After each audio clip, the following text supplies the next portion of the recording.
Bus Tour, e ela vai explicar para vocês um pouquinho do que é o Bus Tour aqui, né? Essa novidade do turismo de Aracaju. O Bus Tour está trazendo um diferencial para os pontos turísticos de Aracaju. Vão ser oferecidos 3 roteiros inicialmente. By Night, que é pelas principais baladas de Aracaju, da noite de Aracaju. O City Tour, com alguns diferenciais. E também o Proa do Goré, Orla do Pôr do Sol, aproveitando o pôr do sol, né, que aquela localidade tem a oferecer. E também as programações que são oferecidas na Orla do Pôr do Sol.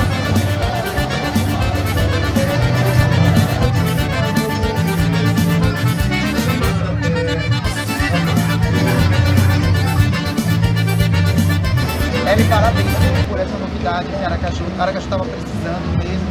E eu vejo muita gente nas redes sociais, né, os meus leitores nas redes sociais, os internautas, comentando que em outras cidades tem esse projeto e Aracaju estava precisando. E inclusive eu ouvi muitos elogios. Então vocês estão de parabéns por trazer esse projeto para cá e ter muita sorte para vocês. Muito obrigada. Eu gostaria de agradecer também a Flávia, que se não fosse ela, a gente não poderia estar oferecendo essa nova possibilidade.